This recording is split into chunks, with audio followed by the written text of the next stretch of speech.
Welcome to the show, Heath Frazier. It's been a few years since we've had you on here. I know time flies. Time flies. Okay, so you are the owner of local Chief Fitness Gym, and I call you the king of the 30-minute workout Oh, yeah. because, I honestly forgot about that. yeah, well, I don't know I if might that's have what to you're start called, doing that. but that's what I call you. Right. Yeah. No, it's good. Yes. You make it fun for people to come in and get in the workout and go, and you're really the results oriented way you go about things makes it possible that people can really transform their bodies in those 30 minutes. You and I were working out about 4 or 5 days a week. You were training me before COVID, Right. and I've never had more fun in any workout I've ever done to this day. Um, Yep. so, Mm. yeah, it was fantastic. Okay, so let's talk for a bit. So you were part of the shutdown during COVID and all the things that went on. And let's talk about you, first of all, personally, because you went through a huge metamorphosis. So, someone who's the chief of fitness, your company is called Chief Fitness. I know you're not referring to yourself necessarily, but you had gotten out of shape and we were running at both ends all the time and super busy and not at all practicing self-care according to your own Yep. timeline. Nope. You hit it right on the head. So let's talk about Yeah. that. I was too busy, focusing on everybody else, which is not a bad thing. Um, but it was the classic case of I had no idea until COVID forced me to stop, take a break and look at everything and realize, oh man, I'm not getting any sleep. I'm not working out. I didn't even have time to even recognize it, Yeah. let alone do anything about it. So yeah, in that sense, COVID was actually a blessing for me. 'Cause I just had way more time. And so I used it to start working out again. Uh, like the way that I like to work out. Well, and that's the thing I will say too, because a lot of people were forced to slow down, uh, but not everyone necessarily took the opportunity to really transform themselves and maybe go back to, in your case, a level of fitness you were used to upholding, let alone, to the degree that you have. So we're showing some before and after pictures here while we're talking. And it's very, very obvious. But some people don't know how to do what you did either. And that's part of your skill set is teaching other people how to. So for people who are watching who are thinking, well, here comes the new year, right? What Oh is yeah. where's the place to start? Where's your best advice to start so you're not burnt out by, January 25th or something? Well, I'll tell you that, honestly, the biggest mistake people make is they try to change their whole world overnight. You know, you hear it all the time. Starting January 1st, I'm going to run 5 miles a day. I'm going to stop eating sugar and I'm going to get up at 3 a.m. and I'm going to do this and this and this. And you're just setting yourself up for failure. So the key is baby steps. You start with one little thing, and when that's not hard anymore, then you add another little thing. And what's the one little thing you suggest to start with first? Is there a number 1 or does it depend on the person?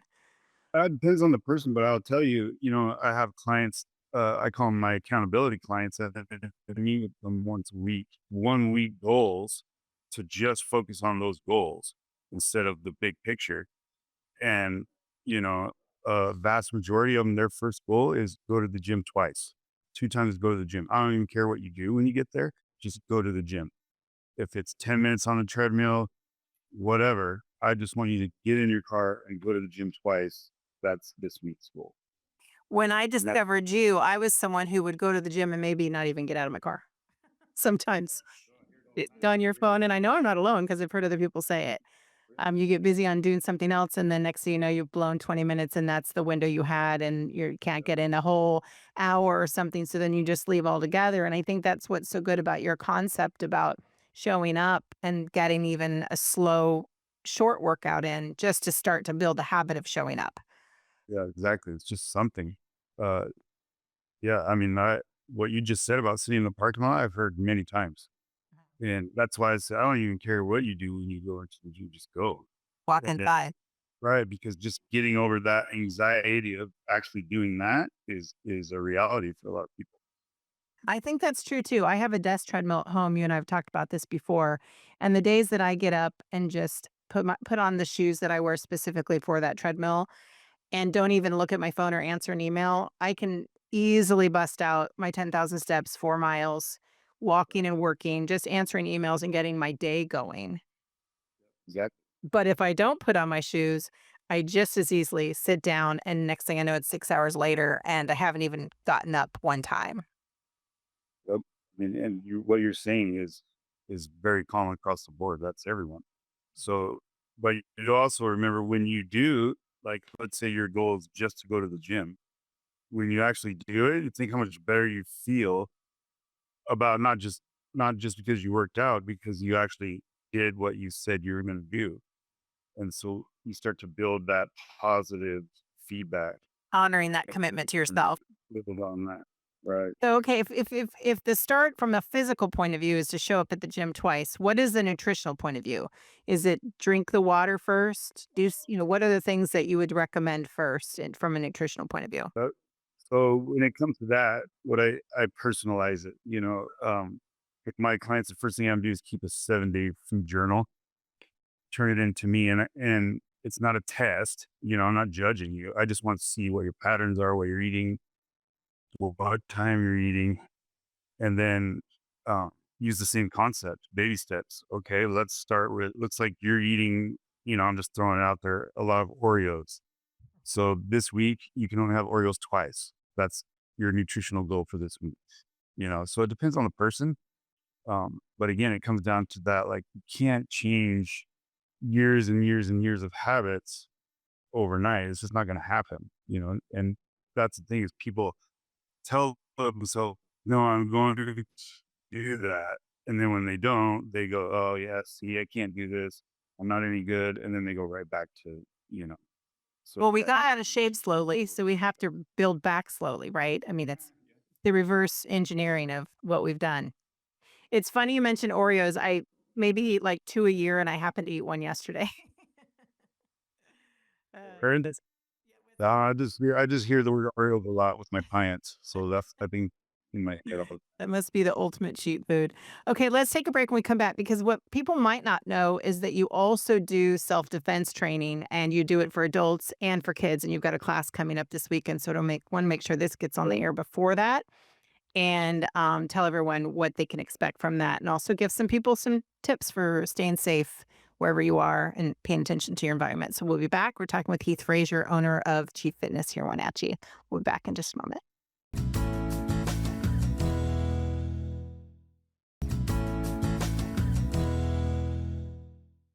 We are here talking with Heath Frazier, owner of Chief Fitness. As I say, you're the king of the 30-minute workout. You got yourself back in shape since COVID and you've been maintaining it all this time.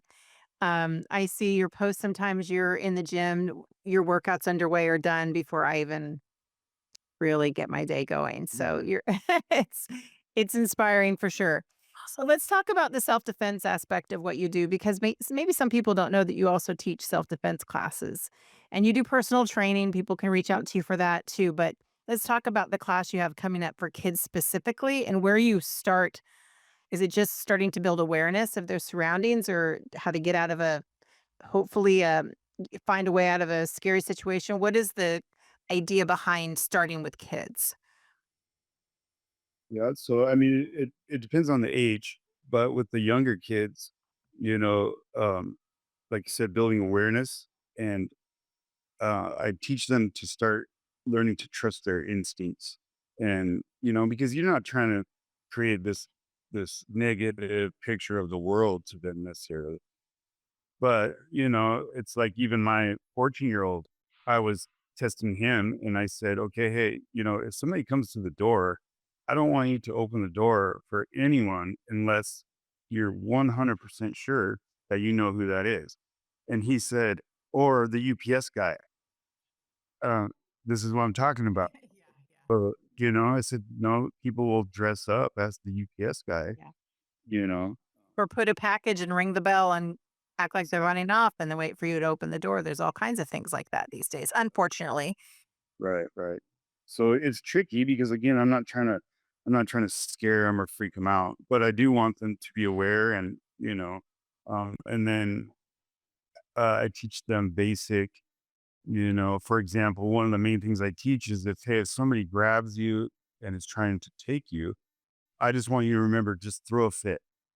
Throw a fit. I want you to flail your head. I want you to flail your arms, your elbows, kick, scream, those simple things that they can remember because obviously they're not going to remember this 12 stripe ninja move, you know. Sure. So just so, little things like that. And like with the parents I teach, hey, I want you to go home and come up with a word that if you yell, your parents know that's 100% I'm in danger. You only yell that word, not as a joke for fun, only if you're in danger. Stuff like that, just to start to build that foundation of, unfortunately, hey, there are some bad people out there.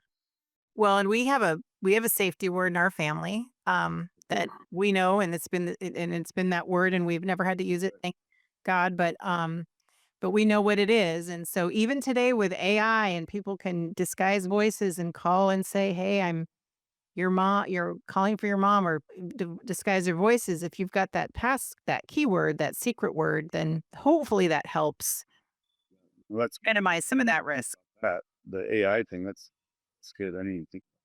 Yeah, maybe work that in, right?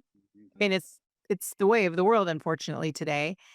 Now, when you start working with the kids from a physical point of view, because like you said, they're not going to do a 12-step, move to get out of a scenario. But Right. what is the physical part besides the fit? Like, what is something that you know they're probably up against an adult? So what is it that it's not just the physical thing you're teaching? It's a lot of the mental and awareness that you're trying to instill in them from an early age. Yeah, 100%. Uh, Again, I go back to the basic things that, my goal is, okay, if I teach 10 things, hopefully they hold on to two or three of them. Yeah. I, reason I teach a move called the ear pop, and then popping someone's ears at the same time. And they seem to always remember that one. You know, um, you're looking at it and think of they're coming into the class not knowing anything. So if they would remembering three things, that's a win. Um, but teaching things like it doesn't matter how big or strong a person is, this is going to hurt or help you escape. For example, like eye pokes. You could be the biggest, strongest guy in the world, but if somebody puts their fingers in your eye, you're going to feel that. That's going to hurt. So those simple things like that. Uh, but like you said, mainly just teaching them to start paying attention. You know what I mean? Yeah. It's good, but kids trust everyone. You Sure. start, Yeah. hey, there are some bad people out there, and here's things to watch for. Well, the other thing too is I think when you talk about telling them not to open the door for anyone. So you've had that conversation with your son, but your son might listen to someone a little better than he'd listen to you. Just like some of these kids that because this big, strong guy that I got to come hang out with on a Saturday tells me this, they the kids might listen to you a little more than they would their parents, and that's true of anything you're trying to teach your kids. Sometimes hearing it from somebody else because they've kind of tuned you out because you're telling them all kinds of things to do on a daily basis. I think that's helpful too. I mean, I think that they come in and see you and they're inspired by you and they respect you. It's no different than, spouses. Your spouse tells you something same somebody else told you, And then with the kids, that's why my class is only 2 hours. That seems to be about the max attention span. After 2 hours, they start to,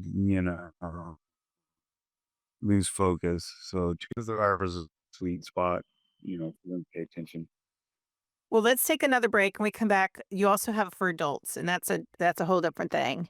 So we'll talk about that and just finish up with you when we come back. We're talking with Heath Frazier, owner of Chief Fitness, and we're going to talk about the move you made. We haven't talked about that yet.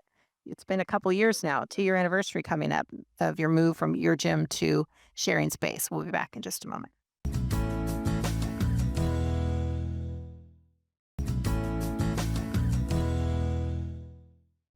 We are back talking with you, Heath Frazier, owner of Chief Fitness. One thing that we haven't mentioned yet is that you made a big move from your location to sharing locations. You're still your independent gym, but in the cross sport CrosSport, yep.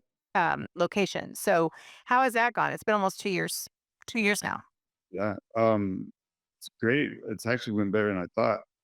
Uh, I originally started Chief Fitness here at CrosSport back in, I think, 2011. Uh, honestly, it started one of my regular clients who I was training at weights just asked, "Hey, one of these times, can we do, instead of like regular weights or whatever, can we do uh, some boxing?" And I had never really thought about it, but I said, "Sure." I mean, I grew up boxing, and so I just never thought about it in a sense of putting it workouts. Uh, so we started doing boxing, and then, saw I want to do it too. I want to do it too, and that's literally how the business started. It just took off out of popularity. When you have But the yeah, 30-minute originally circuit, started the business. you have those 30-minute circuits where people can come in and you have a thing written down that they can do and they get through the circuit in 30 minutes, done. And then sometimes you do personal training, but so that's where the whole concept started. So now you're back in the cross sport space, and that's probably lightened the load for you a bit because you were pretty much a one-man operation and having trouble, even getting there to get the doors open sometimes or being there to close the doors. I mean, you were there, it seemed 24/7, even though the gym wasn't open 24/7. Yeah, no, I mean, I was, no exaggeration. I was sleeping in my office, going to bed at midnight, getting up at 3, 4, uh, day in and day out. And then, of course, I was also doing Nerf parties on the weekends, you know, and the problem was is I was used to it. So I didn't really see the problem until I was forced to stop and look at it. And now I look back and I don't know how I survived that. No sleep. Yeah, I was the maintenance guy, the membership guy, the trainer, billing, everything. So yeah, moving here is like the stress is way, way, way down. So what's your average sleep now, you say? What time, what do you think? You're still an early guy. I know that because your post, but I usually get up 5 or 6 is normal for me. I usually get up, many days I start at 5. So I get up at, 3:45, 4 a.m. so I've read a study recently, and that 3% of the overall world population, and I don't know the source, and so I can't, it's not, Right. may not be 100% accurate, but there's some truth to it, in my opinion, that there's 3% of the population requires only 6 hours of sleep or less, around that 6 hour mark, because everyone always says 8 hours. And if that is true, I truly believe I'm one of them. And you probably are too, because I don't drink coffee. I don't take a nap during the day. I'm not super tired. But what I think I would need to work on most is probably unbroken sleep. When I'm in bed, stay asleep, do my best to keep my eyes closed, keep all the lights off and all that kind of thing, and not start reading or doing something as a distraction. But so you function really well on that much sleep Yeah. I mean, it's, compared to what you were getting, I guess. oh yeah. To me, it's like, I feel like I'm sleeping in. 'Cause I'm not exaggerating. There were some nights I would lay down for an hour and a half, you know, midnight, 1 a.m. and get up at 3, that was a normal thing. Mm. So then, as we finish up here, let's talk then also about the adult classes that you teach. So you have that's a different point of view, right? I mean, you're still creating awareness, but from an adult perspective, and then you can be a little more I don't know what the word would be, not aggressive, but more, I don't know, advantageous about teaching them physical things too. And I still warn the adults, to be in the class, I say, "Hey, just so you know, I'm not holding back because if you get in a situation where hopefully not, but if you need to use this stuff, the reality is, if you're gonna poke someone in the eyes, you're gonna poke them in the eyes as hard as you can. It's not That's the reality of it. So even adults, I warn them that this is going to get a little nasty. So, because you actually use your own physicality to show them what this potential scenario would look like. And you're a big guy. Yep. So what I do at the end of the class, kind of the final phase of the class, is we do what I call like a fight for life drill.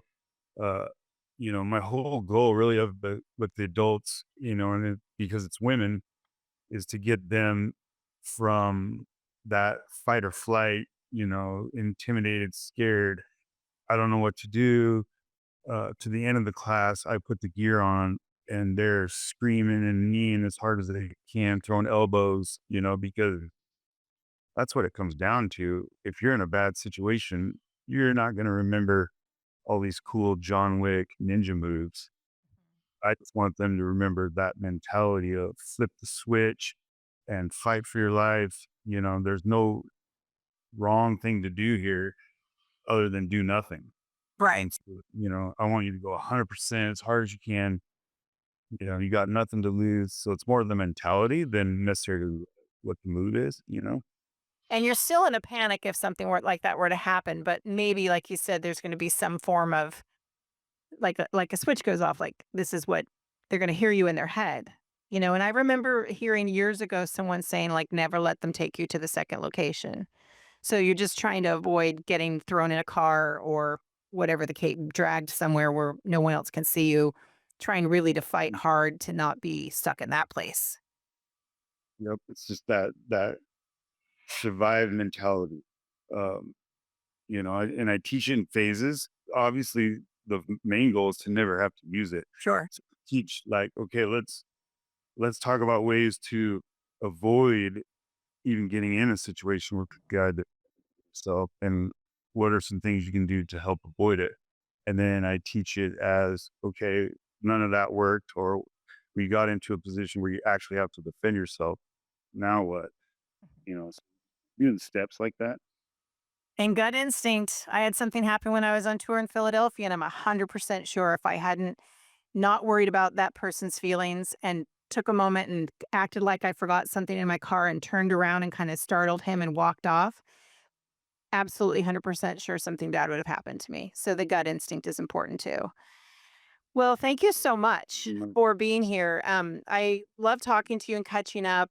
Thanks for your transparency about how hard it is sometimes to get back in shape and do the things that we need to do to take care of ourselves. But you're definitely a great example of how you can turn it around and maintain it for all this time. So thank you for being here. yeah. No, thank you. Good to talk to you. Yeah, take care.